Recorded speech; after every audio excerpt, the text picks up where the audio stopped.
नमस्कार दोस्तों, स्वागत है आपका हमारे आज के लेक्चर में। आज हम पढ़ेंगे दोस्तों भारत निर्वाचन आयोग और जो निर्वाचन आयुक्त और अन्य आयुक्त अधिनियम 2023 पारित हुआ है और जो उस पर याचिकाएं अभी लगी है सुप्रीम कोर्ट में, उनको भी हम पूरा डिटेल में देखेंगे। तो क्या क्या पढ़ेंगे हम आज इसका परिचय देखेंगे, इसकी संरचना देखेंगे, मुख्य निर्वाचन आयुक्त एवं अन्य निर्वाचन आयुक्त अधिनियम 2023 देखेंगे कि इसको क्यों लाया गया और लाया गया तो इसमें क्या अड़चनें अभी आ रही है, आयोग की स्वतंत्रता और आयोग की शक्तियां एवं कार्य, ये हमारे आज का टॉपिक रहेगा। तो चलिए शुरू करते हैं। सबसे पहले तो जानते हैं कि चुनाव आयोग बनाया ही क्यों गया। जब हमारा संविधान लागू हुआ था 26 जनवरी 1950 को, उससे एक दिन पहले चुनाव आयोग की स्थापना की गई थी। हमारे प्रथम चुनाव आयुक्त थे सुकुमार सेन। तो ये एक संवैधानिक निकाय है और ये स्वतंत्र एवं निष्पक्ष चुनाव संपन्न हो जाए हमारे देश में, जो एक लोकतंत्र की प्राथमिक अवधारणा है, उसके लिए इसका सृजन किया गया था।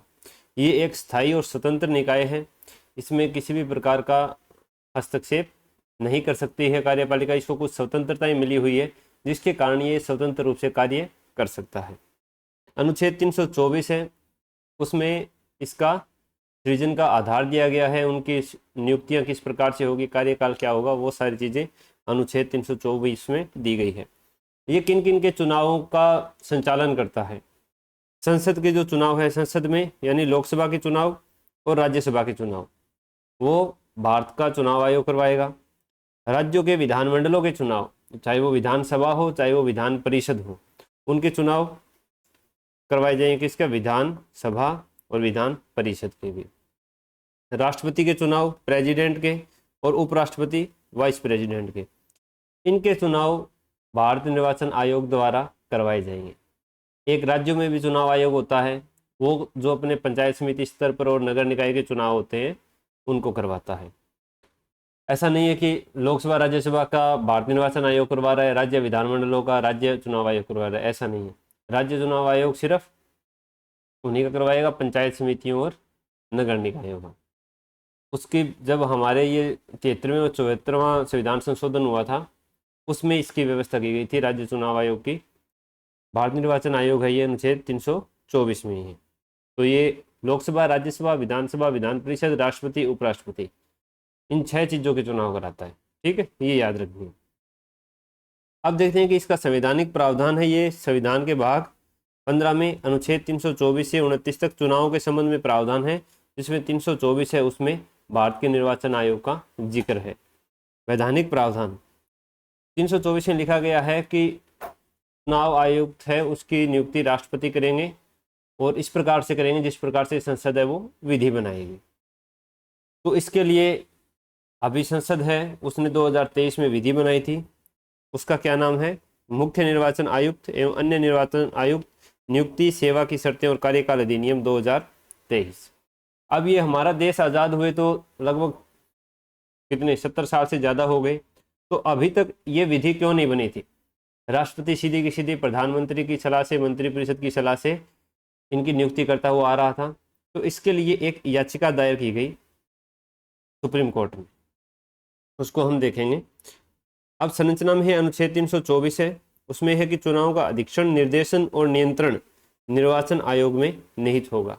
इसके 6 खंड हैं, इसमें इसके कार्य शक्तियाँ कुछ बताए गए हैं, जिनमें से पहले 2 खंड है वो मैं बता देता हूँ कि ये संसद, राज्य विधानमंडल, राष्ट्रपति और उपराष्ट्रपति के चुनाव की मतदाता सूची तैयार करने, चुनाव का संचालन करने, उनका अधीक्षण करने, निर्देशन करने और नियंत्रण करने के लिए एक निर्वाचन आयोग होगा। और निर्वाचन आयोग में कौन कौन होंगे, मुख्य निर्वाचन आयुक्त और राष्ट्रपति द्वारा नियुक्त किए जाने वाले अन्य निर्वाचन आयुक्त होंगे। राष्ट्रपति के द्वारा नियुक्त किए जाएंगे, उनकी नियुक्ति संसद के कानून के अधीन राष्ट्रपति द्वारा की जाएगी। अब ये जो संसद के कानून के अधीन जो शब्द है ना, इसी के कारण ये 2023 का अधिनियम है वो लाया गया। इसके लिए अनूप बर्णवाल बनाम भारत संघ 2023 मामला था जो सुप्रीम कोर्ट में गया। उसमें इन्होंने बताया कि जो संसद की विधि के अधीन प्रक्रिया बताई गई है हमारे अनुच्छेद 324 में, उसके अनुसार अभी तक किसी भी प्रकार की विधि है वो नहीं बनाई गई है। केवल मंत्रिपरिषद की सलाह से राष्ट्रपति है वो चुनाव आयुक्त को नियुक्त करते हैं और ये स्वतंत्र और निष्पक्ष चुनाव करवाने के विरुद्ध है। क्योंकि वो मंत्रिपरिषद से थोड़ा बहुत क्या हो सकता है, हस्तक्षेप होता है, उनका बंदा है जिसको वो नियुक्त करवा रहे हैं राष्ट्रपति से, तो उसका प्रभाव उस पर थोड़ा पड़ता है। तो इसकी नियुक्ति के लिए हमें एक निष्पक्ष प्रक्रिया अपनानी चाहिए और संसद को इसके लिए विधि बनानी चाहिए। ये मामला गया सुप्रीम कोर्ट में 2023 की शुरुआत में। 2 मार्च 2023 को 5 जजों की बेंच, जिनके जस्टिस जोसेफ थे अध्यक्ष, उन्होंने ये निर्णय दिया कि जब तक संसद कोई विधि नहीं बनाती है तब तक एक चयन समिति के द्वारा मुख्य चुनाव आयुक्त हैं या अन्य चुनाव आयुक्त हैं उनकी नियुक्ति की जाएगी। इन चयन समिति में कितने सदस्य होंगे? 3 सदस्य होंगे। कौन कौन होंगे? एक देश का प्रधानमंत्री होगा, एक CJI chief justice of India और एक लोकसभा में विपक्ष का नेता। ये 3 सदस्यों की जो चयन समिति है वो चुनाव आयुक्त की सिफारिश करेगी राष्ट्रपति को और राष्ट्रपति उसे नियुक्त करेगा जब तक संसद विधि नहीं बनाती है। तो इस दौरान कोई भी चुनाव आयुक्त है वो नियुक्त नहीं हुआ जब तक 12 दिसंबर 2023 को सरकार है वो राज्यसभा में बिल लेकर आई, यही वाला बिल, मुख्य चुनाव आयुक्त एवं अन्य आयुक्त अधिनियम 2023। ये 12 दिसंबर 2023 को राज्यसभा से पारित हो गया, लेकिन इसके अंदर चयन समिति के अंदर एक चीज को चेंज कर दिया गया। पीएम भी रहा और ओपोजिशन लीडर भी रहा, लेकिन वहां पर सीजेआई की जगह कर दिया कि कोई एक केंद्रीय कैबिनेट मंत्री होगा जो प्रधानमंत्री के द्वारा मनोनीत किया जाएगा। अब यहाँ सीजेआई को हटा करके कैबिनेट मंत्री को लाया गया विधेयक में और वो राज्यसभा से पारित हो गया। तो अब इसकी बहुत आलोचना हुई कि ये तो जो बरनवाल केस आया था उसमें जो न्यायालय ने निर्णय दिया है उसकी अवमानना हो रही है। भारत की सीजेआई को हटा करके एक कैबिनेट मंत्री को लाया जा रहा है, कार्यपालिका का इसमें प्रतिनिधित्व है वो बढ़ रहा है चयन समिति में। तो इस प्रकार से जो चुनाव आयुक्त की चयन प्रक्रिया है वो क्या है, एक तरह से प्रभावित हो रही है। लेकिन इन आलोचनाओं के चलते 21 दिसंबर 2023 को लोकसभा में बिल पारित हो गया और 29 दिसंबर को राष्ट्रपति ने इस पर साइन कर दिए, तो इसने एक्ट का रूप है वो ले लिया, अधिनियम बन गया। अब 29 दिसंबर को जैसे ही ये विधेयक पारित, राष्ट्रपति ने इस पर साइन किए, तो 2 जनवरी 2024 को एक याचिका दायर हुई सुप्रीम कोर्ट में और इस पर सुप्रीम कोर्ट ने इस नियुक्ति प्रक्रिया पर रोक लगाने से इनकार कर दिया। फिर 9 मार्च 2024 को, इसके जस्ट 2 महीने बाद ही अरुण गोयल थे जो चुनाव आयुक्त थे, वो अपना इस्तीफा दे देते हैं किन्हीं कारणों के चलते। इससे पहले सतीश चंद्र पांडेय थे, वो फरवरी में सेवानिवृत्त हो जाते हैं। अभी वर्तमान में अपने कितने चुनाव आयुक्त होते हैं? 3 होते हैं, एक मुख्य और 2 अन्य। तो एक ने इस्तीफा दे दिया, 1 फरवरी में सेवानिवृत्त हो गया, तो पीछे बचा एक जो राजीव कुमार थे और ये मुख्य चुनाव आयुक्त थे, एक ही बचे थे। तो इस समय चुनाव भी थे अप्रैल में लोकसभा के, जो शायद 19 अप्रैल से शुरू होने वाले थे। तो उसके लिए चुनाव आयुक्त का कार्यभार है उसको थोड़ा बांटने के लिए मुख्य चुनाव आयुक्तों की नियुक्ति करनी थी और वो उसी प्रक्रिया से करनी थी जिस प्रक्रिया से विधेयक 2023 है वो पारित हुआ था। तो इसमें अब लोगों ने सोचा कि ये उसी प्रक्रिया का पालन करेंगे। तो 11 मार्च 2024 को नियुक्ति सत्यापन आदेश के लिए एक आवेदन दायर किया गया। उसमें फिर सुप्रीम कोर्ट ने बोला कि हम इस पर 15 मार्च को सुनवाई करेंगे। उससे पहले ही 14 मार्च को ज्ञानेश कुमार और सुखबीर सिंह सिंधु है, इन 2 चुनाव आयुक्तों की नियुक्ति कर दी गई नोटिफिकेशन जारी करके गजट में। अब 15 मार्च को सुनवाई करनी थी, वो बाद में चलती रही और अभी तक 14 मई को सुनवाई थी, उसमें भी आगे उसको टाल दिया गया है। तो अभी तक विधेयक पर कोई सी प्रकार की रोक नहीं लगी है। और अगर एग्जाम में हमसे प्रश्न पूछा जाता है नियुक्ति प्रक्रिया से रिलेटेड या योग्यता से रिलेटेड या उसके कार्यकाल से रिलेटेड, तो हमें इसी अधिनियम जो मुख्य निर्वाचन आयुक्त एवं अन्य आयुक्त अधिनियम 2023 है, इसी के हिसाब से उसका उत्तर देना है। तो इस चयन समिति में सदस्य कौन कौन थे जो इन दोनों को अब चयन किया गया? तो एक प्रधानमंत्री थे मोदी, कैबिनेट मंत्री अमित शाह और अधीर रंजन चौधरी जो कांग्रेसी नेता है थे लोकसभा में।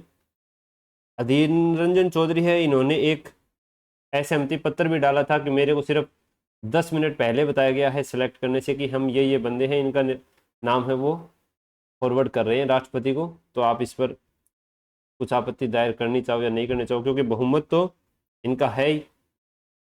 तो ये चीज़ हुई, तो ये क्या हो गई, नियुक्त हो गई। तो इस प्रकार से अब जो निर्वाचन की संरचना है वो अधिनियम 2023 के अनुसार ही है। वर्तमान में कितने हैं? वर्तमान में 1+2 हैं, एक मुख्य निर्वाचन आयुक्त और 2 अन्य निर्वाचन आयुक्त। मुख्य निर्वाचन आयुक्त कौन है? ज्ञानेश कुमार जी हैं, आप यहाँ पर देख पा रहे हो। और अन्य 2 हैं डॉक्टर सुखबीर सिंह सिंधु और डॉक्टर विवेक जोशी। ये वर्तमान में 3 हैं। प्रारंभ में कितने थे? शुरू में हमारे एक ही मुख्य चुनाव आयुक्त थे, एक सदस्यीय था चुनाव आयोग जो सुकुमार सेन थे। उसके बाद 1989 में 2 अन्य निर्वाचन आयुक्त हैं, उनकी नियुक्ति भी की गई, लेकिन 1 जनवरी 1990 को ये दोनों ने फिर से सेवानिवृत्त हो गए या इस्तीफा दे दिया और वापस से एक सदस्यीय हो गया था। फिर 1993 में वापस से 2 अन्य चुनाव आयुक्त नियुक्त किए गए और तब से लेकर आज तक चुनाव आयोग है वो अपना 3 सदस्यीय चल रहा है। तो ये है, प्रथम थे सुकुमार सेन और वर्तमान है Gyanesh Kumar, chief election commissioner. तो ये है हमारी निर्वाचन आयोग की संरचना। अब जो अधिनियम 2023 है उसके अनुसार हम देखते हैं कि योग्यता क्या होनी चाहिए चुनाव आयोग सेलेक्ट होने के लिए। तो इसके लिए वह व्यक्ति जो भारत सरकार के सचिव के समकक्ष पद पर हो या रह चुका हो वो योग्य होगा, और ईमानदारी के साथ साथ चुनाव के प्रबंधन और संचालन का अनुभव होना चाहिए। तो पहले भी यही था, अभी भी यही है कि सचिव के पद के समकक्ष कोई भी अधिकारी है वो होना चाहिए। खोज समिति, अब क्या है, चयन समिति के पास नाम जाने से पहले एक सर्च कमेटी बनती है जो 5 नामों का चुनाव करती है। तो वो 5 नामों के चुनाव किस प्रकार से करेंगे? उसमें 3 सदस्य होते हैं, एक होता है कानून और न्याय मंत्री और 2 सदस्य होते हैं जो सचिव या इसके उच्च पद के अधिकारी होते हैं। ये 5 नाम सुझाएंगे चयन समिति को। ये 5 उम्मीदवारों की सूची तैयार करते हैं, वो जाती है फिर चयन समिति को। खोज समिति से कहाँ जाएगी? चयन समिति के पास। खोज समिति में कितने सदस्य हैं? 3 सदस्य। अध्यक्ष कौन होगा? अध्यक्ष होगा कानून और न्याय मंत्री। जो चयन समिति है उसमें प्रधानमंत्री, कैबिनेट मंत्री और लोकसभा में विपक्ष के नेता। इसके बाद चयन समिति में नाम जाएंगे 5, जिस पर प्रधानमंत्री, लोकसभा में विपक्ष के नेता और प्रधानमंत्री द्वारा नामित एक केंद्रीय मंत्री होगा जो इन 5 नामों पर चर्चा करके किसी एक को सिलेक्ट करेंगे। फिर राष्ट्रपति को उसके पास भेजेंगे और राष्ट्रपति उसकी क्या कर देगा? नियुक्ति कर देगा। तो ये हो गया चयन समिति। अब है इनका कार्यकाल, मुख्य आयुक्त और अन्य आयुक्त का। इनका कार्यकाल है 6 वर्ष या 65 वर्ष की आयु जो भी पहले हो, ये इनका कार्यकाल होगा। अगर कोई चुनाव आयुक्त है वो 3 साल तक चुनाव आयुक्त रहा और बाद में उसको मुख्य चुनाव आयुक्त बना दिया गया तो वो 3 ही साल मुख्य चुनाव आयुक्त रहेगा। अगर अकेला चुनाव आयुक्त रहता है तो भी 6 साल, दोनों मिला के रहता है तो भी दोनों का मिला के 6 साल। 6 साल से ज़्यादा चुनाव आयोग में कोई भी आयुक्त है वो नहीं रह सकता, कैसे भी करके। तो ये है कि संयुक्त कार्यकाल 6 वर्ष से अधिक नहीं हो सकता। उसे पुनः नियुक्ति की अनुमति नहीं है। एक बार जो चुनाव आयोग में आ गया, रिटायर हो गया या इस्तीफा दे दिया तो उसको दोबारा से नियुक्ति के लिए पात्र नहीं होगा। इनका वेतन भत्ते सुप्रीम कोर्ट के न्यायाधीशों के बराबर होता है जो 2.5 लाख रुपए है। और इनके वेतन भत्तों में किसी प्रकार की समय उनके कार्यकाल के दौरान कटौती नहीं होती है। ये क्या है, इनको एक स्वतंत्रता प्राप्त है जिनको हम आगे पढ़ेंगे। अब है त्यागपत्र और निष्कासन। ये त्यागपत्र किसको देते हैं? ये दोनों ही लोग अपना त्यागपत्र है वो राष्ट्रपति को दे सकते हैं लिखित रूप में। दोनों कौन? मुख्य निर्वाचन आयुक्त और अन्य निर्वाचन आयुक्त। इसी राष्ट्रपति को लिखित रूप में अपना त्यागपत्र दे सकते हैं। अगर इनका निष्कासन करना हो या हटाना हो तो इनको सुप्रीम कोर्ट के न्यायाधीश की तरह ही संसद में एक तरह से महाभियोग शब्द प्रयोग नहीं हुआ है, लेकिन जिस प्रकार से सुप्रीम कोर्ट के न्यायाधीश हटाए जाते हैं लोकसभा राज्यसभा दोनों में अलग अलग 2/3 बहुमत से, कुल सदस्यों के बहुमत से और मतदान और उपस्थित सदस्यों के 2/3 बहुमत से पारित होना चाहिए, तभी इनको हटाया जा सकता है। और अगर इलेक्शन कमीशन को हटाना है, चुनाव आयुक्त को हटाना है, तो उनके लिए मुख्य चुनाव आयुक्त की सिफारिश ही जरूरी है। उनके लिए संसद में महाभियोग नहीं लगाया जाएगा। यहाँ ये बात अलग अलग है दोनों के लिए कि मुख्य निर्वाचन आयुक्त है वो तो हटाया जाएगा संसद के द्वारा, जबकि जो नॉर्मल चुनाव आयुक्त है ना, अन्य चुनाव आयुक्त, वो किससे हटाए जाएंगे? वो सिर्फ मुख्य चुनाव आयुक्त की सिफारिश पर राष्ट्रपति द्वारा हटाए जा सकते हैं। जैसे कौन हो गए? जैसे यहाँ ज्ञानेश कुमार मुख्य निर्वाचन आयुक्त हैं, इनको हटाना है तो इनके लिए संसद में महाभियोग प्रक्रिया है वो अपनाई जाएगी।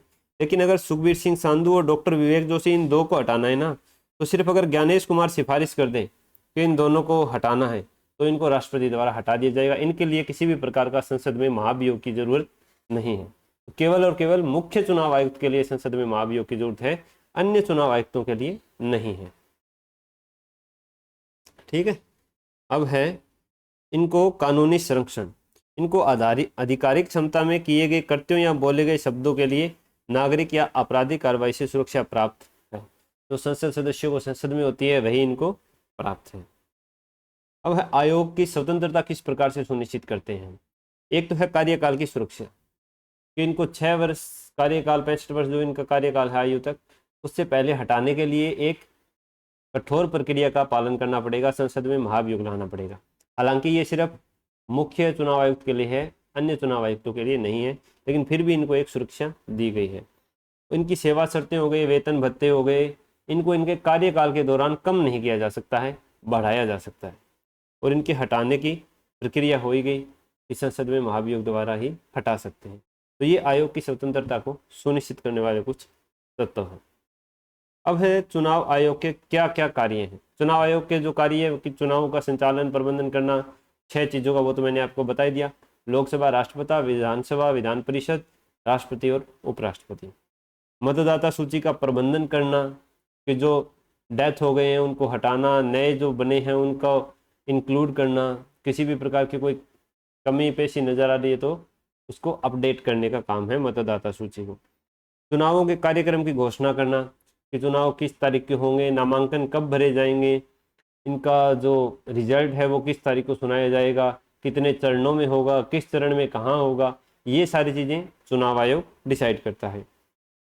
राजनीतिक दलों का पंजीकरण और मान्यता, सीटों के प्राप्ति के आधार पर राजनीतिक दलों को राष्ट्रीय दल घोषित करना, उनका पंजीकरण करना, उनको मान्यता देना, ये सारा भी चुनाव आयोग करता है। आदर्श आचार संहिता का प्रवर्तन करना, आदर्श आचार संहिता लगाना। चुनावी खर्च है उसकी निगरानी करता है कि कौन सदस्य है किस क्षेत्र में कितना खर्च कर रहा है चुनावों पर। चुनाव प्रेक्षकों की नियुक्ति करता है। विवादों का समाधान करता है, इससे परामर्श भी ली जाती है। किसी की सदस्यता से निर्भरता से संबंधित अगर कोई मामला आता है तो उसमें भी चुनाव आयोग से परामर्श ली जाती है। मतदाताओं को शिक्षित करना, जैसे कार्यक्रम चलाए जाते हैं कि वोट कैसे डालना है, किस प्रकार से आपको अपने प्रतिनिधियों का चुनाव करना है, ये सारी चीज़ें क्या है, ये चुनाव आयोग के कार्य हैं। अब है चुनाव आयोग के समक्ष चुनौतियां। हमारे चुनाव आयोग के समक्ष कुछ चुनौतियां भी हैं। एक तो है पूर्ण स्वायत्तता की कमी, पूरी तरह से स्वतंत्र नहीं है, कुछ ना कुछ इसका अभी देखा जाए तो कार्यपालिका का प्रभाव इसमें हमें दिखता है। एक तो चयन प्रक्रिया में ही ऑलरेडी 2 बहुमत होते हैं कार्यपालिका का, एक अकेला लोकसभा विपक्ष का नेता है वो क्या कर लेगा, क्योंकि बहुमत के आधार पर लेंगे तो जो कैबिनेट मंत्री है, प्रधानमंत्री है, वो एक ही पार्टी के ही हैं। इस चीज का निष्कासन जो चुनाव आयुक्त हैं, अन्य चुनाव आयुक्त, उनका निष्कासन सिर्फ मुख्य चुनाव आयुक्त की सिफारिश पर हो सकता है, तो वो उसके अंडर में थोड़ा दबाव महसूस करेंगे। सेवानिवृत्ति के बाद रोजगार करने के संबंध में क्या है, मौन है संविधान, ना ही इस अधिनियम में कुछ बताया गया है। केवल इतना लिखा है कि इनकी पुनर्नियुक्ति नहीं होगी, किसी और सेवा में लाभ का पद वो धारण कर सकते हैं या नहीं कर सकते, इसके बारे में कोई भी लिखा नहीं गया है। इसमें स्वतंत्र कर्मचारियों की कमी होती है। देखते हैं कि जो सारा इसमें कर्मचारी लगते हैं वो कोई पुलिस वाले हैं, वो उसको प्रोवाइड करते हैं। शिक्षकों की नियुक्तियां होती है अलग अलग चुनाव करवाने के लिए, तो इसका खुद का एक मशीनरी नहीं है कर्मचारियों की। इसको क्या है, अलग अलग जगह से चुनाव के समय मशीनरी मिलती है, उनका उपयोग करता है। तो ये सारी चीज़ें क्या है, इसकी थोड़ी स्वतंत्रता में कमी करती है। एक है परिचालन संबंधी मुद्दे, कि संचालन में किस प्रकार का इसको सामना करना पड़ता है। सीमित शक्तियां हैं कि अगर किसी पार्टी के सदस्यों के द्वारा कुछ मामला समझ में आता है पैसे बांटने का, या कोई ऐसा मामला जो हमारे लोकतंत्र के विरुद्ध हो, तो फिर भी ये पार्टियों की सदस्यता है वो रद्द नहीं कर सकता, अगर उस पार्टी को उतनी सीमित संख्या में सीटें मिल रही है। ये हम आगे पढ़ेंगे कि कितनी सीटें मिलने पर कौन सा दर्जा दिया जाता है। मतदाता सूची के प्रबंधन में काफ़ी सारी दिक्कतें आती है। अभी जो हाल फिलहाल चल ही रहा है कि जो जिंदा है उनके वोट काट दिए गए, राहुल गांधी जी दिखा रहे हैं, तो ये सारी चीज़ें हैं, ये अपडेट करने में दिक्कत आ रही है। चुनावी कदाचार कि ये जो पैसे पकड़ाए जाते हैं चुनाव के टाइम में, जो पैसे नहीं पकड़ाए जाते तो सो मान लो कि जलेबी खिलाई जा रही है, मुर्गा खिलाया जा रहा है, ये भी एक तरह से चुनावी कदाचार ही है। उसको रोकने में विफल रहा है चुनाव आयोग। समावेशिता और वोटर टर्नआउट, हमारे देश में क्या है कि एक राज्य के लोग दूसरे राज्य में काम करने चले जाते हैं, विद फैमिली भी चले जाते हैं, तो उनकी वोट डालने की कंडीशन में नहीं है कि केवल वो वोट डालने वहाँ आए, तो ये लोकतंत्र को क्या है थोड़ा सा कमज़ोर करता है। सुरक्षा संबंधी चिंताएं हैं, कुछ चुनावी क्षेत्र ऐसे हैं जहाँ पर क्या है बूथ कैप्चरिंग के हमें घटनाएं सुनने को मिलती है। जो अधिकारीगण वगैरह गए हैं उनकी सुरक्षा को लेकर भी चिंता है, स्पेशल किसी राज्य का नाम नहीं लेना चाहिए। कुछ उभरती हुई चुनौतियां भी हैं, जैसे सोशल मीडिया से गलत सूचना से, एआई से डीप फेक वीडियो बना देते हैं किसी नेता की गाली देते हुए कि उसको वायरल कर देते हैं। तो ये कुछ चीज़ें हैं जो क्या है चुनाव आयोग के सामने चुनौतियां हैं। अभी जो प्रमुख चुनौती चल रही है हाल फिलहाल न्यूज़ में वो यही है कि जो सीजेआई को हटा करके कैबिनेट मंत्री को वहाँ पर लाया गया है चयन समिति में अधिनियम 2023 में, उसके खिलाफ याचिकाएं डाली जा रही है, लेकिन अभी सुप्रीम कोर्ट का इसमें निर्णय नहीं आया है, ये पेंडिंग चल रहा है। तो ये है हमारे भारत का निर्वाचन आयोग। और भी आयोग हैं, यूपीएससी वगैरह हो गए, सीवीसी हो गया, इनको हम ये छोटे छोटे हैं तो इनको हम एक साथ पढ़ लेंगे। बाकी वीडियोज़ आपको मिलती रहेगी, हो सकता है थोड़ा बहुत आगे पीछे हो जाए, एक दिन 2 दिन, 2 दिन तो नहीं होगा, एक ही दिन हो सकता है ज़्यादा से ज़्यादा। जिस प्रकार से आपने प्यार दिखाया है कमेंट करके, वैसे प्यार दिखाते रहिए। अपने कोई सुझाव हैं तो कमेंट में लिख दीजिए, अपने दोस्तों को शेयर कर दीजिए। तो मिलेंगे हम कल की वीडियो में।